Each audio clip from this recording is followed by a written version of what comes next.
Hello everyone, welcome to my channel. कैसे हैं आप सभी? आप सभी का स्वागत है फिर से मेरे चैनल में। तो आज बात होगी जहां जिस टॉपिक पर, वो है बस की टाइमिंग्स क्या है, वो भी मैंने पता कर ली है, लिस्ट मेरे पास है। और दूसरा, जो सभी पूछ रहे थे कि लंगर किस तरह से रहेगा, जो फ्री की रहने और खाने की जो सुविधाएं हैं, जो कुछ ट्रस्ट द्वारा यहाँ पे, कुछ ऑर्गेनाइजेशन द्वारा यहाँ पे प्रोवाइड की जाती है। तो सबसे पहले चलिए बसेस की बात कर लेते हैं, लेकिन उससे पहले अगर चैनल को सब्सक्राइब नहीं किया है तो चैनल को सब्सक्राइब कर लीजिए।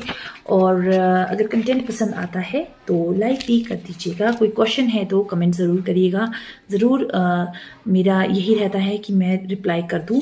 तो चलिए बढ़ते हैं। सबसे पहले बात करते हैं कि चंडीगढ़ से जो है रिकांगपिओ के लिए बस कब आती है। तो मैं बता दूं, चंडीगढ़ से शाम को 3 बसें आती है रिकांगपिओ के लिए। एक बस है 4:50 की, और दूसरी बस है 5:50 की, और तीसरी बस है 6 बजे की।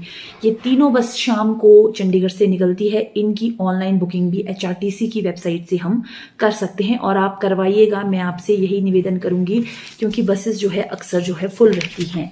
तो मैं ये भी बता दूं, चंडीगढ़ से जब आप बसेस लेते हैं तो 17 सेक्टर में हमारी बसेस नहीं मिलेगी। रिकांगपिओ की बसेस आपको मिलती है 43 सेक्टर में, आपको जाकर जो है वो बसेस मिलती है। तो ये था हमारा चंडीगढ़ से रिकांगपिओ की बसेस। 3 टाइमिंग बता दी मैंने आपको, 4:50, 5:50 और 6 बजे शाम की बसेस है ये तीनों की तीनों। अब बात करते हैं हम दिल्ली से रिकांगपिओ की बस कब आती है। तो दिल्ली से रिकांगपिओ की बस जो है शाम को, रात को 8 बजे जो है वो आती है। कश्मीरी गेट के पास जो बस स्टैंड है वहां से ये बस आती है। तो शाम के 8 बजे दिल्ली से बस आएगी। उसके बाद हम बात करते हैं शिमला से रिकांगपिओ के लिए बसेस कब आती है। तो बहुत सारी बसेस आती है दोस्तों, ISBT से दुनिया भर की बसेस आती है। तो सुबह 4 बजे से शुरू हो जाती है बसेस आना। तो एक बस आएगी 4 बजे, फिर 4:40 पे, फिर 5:15 पे, फिर 7:15 पे, फिर 10:10 पे, फिर 10:20 पे। इस तरह ये सुबह की बसेस का टाइमिंग रहता है। और शाम को भी बसेस बहुत सारी आती है, जो शाम के 6:15 से शुरू होती है, फिर रात को 8 बजे आती है। फिर डिलक्स बस आएगी 9:20 पे, और जो 10:10 पे एक और बस आती है। तो ये शिमला से रिकांगपिओ के लिए बसेस आती है। इसके अलावा भी बसेस, मेजर बसेस यही है।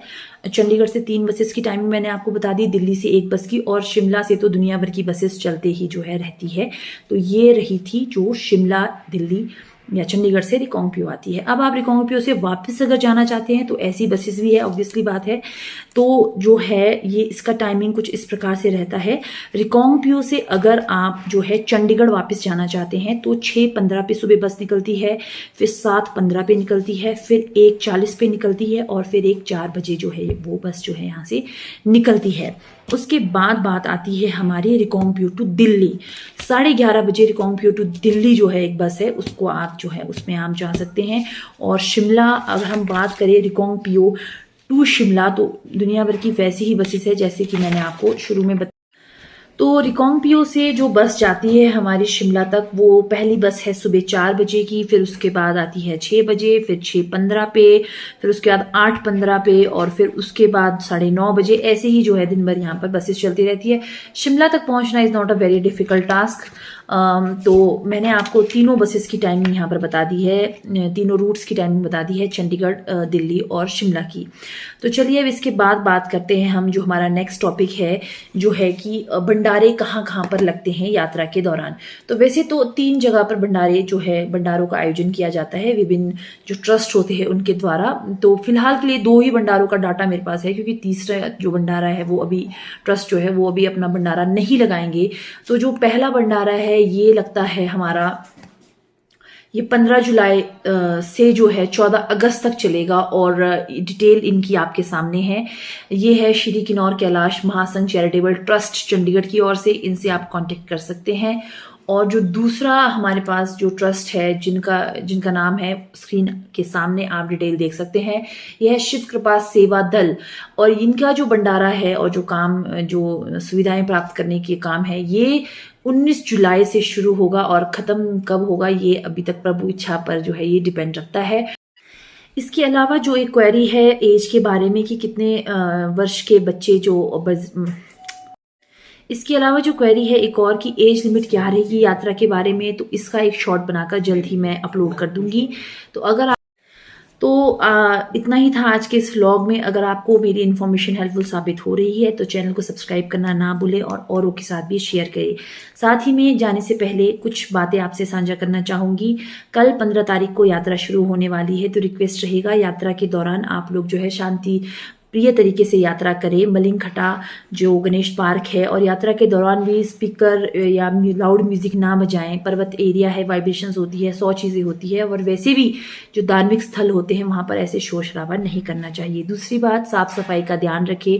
जो कूड़ा, जो आप चीज़ें अपने साथ ऊपर ले जा रहे हैं पैकिंग का सामान, उसको वापस जो है नीचे भी लेकर आएँ। तीसरा जो है आपका, बिना रजिस्ट्रेशन बिना मेडिकल कैंप के ना जाएं। अगर कहीं भी पाए जाते हैं वापस आपको नीचे भेज दिया जाएगा, तो कृपया करके इन सब चीज़ों को आप जो है फॉलो करें। पानी की बॉटल अपने साथ ले जाए। और फाइनली, ये एक ट्राइबल क्षेत्र है, जनजातीय क्षेत्र है, और यहाँ पर जब आप पहाड़ों में जाएंगे तो बहुत सारे आपको फ्लावर्स मिलेंगे, फूल मिलेंगे या फिर जड़ी बूटियाँ मिलेंगी, तो आप उन्हें ना छेड़ें, क्योंकि यहाँ पर जो फूलों को निकालने का भी एक समय होता है। हर चीज़ का एक समय जो है यहाँ पर जो है तय किया जाता है, जो यहाँ के इष्ट देवता द्वारा है। तो ऐसे करने पर भी आपको जो है फाइन जो है वहाँ पर भरना पड़ेगा। तो इतना ही इस व्लॉग में था। अगर आपको व्लॉग पसंद आया तो फिर से इसे शेयर करें, लाइक करें। मिलते हैं आपसे अगले व्लॉग में, तब तक के लिए बाय बाय, टेक केयर।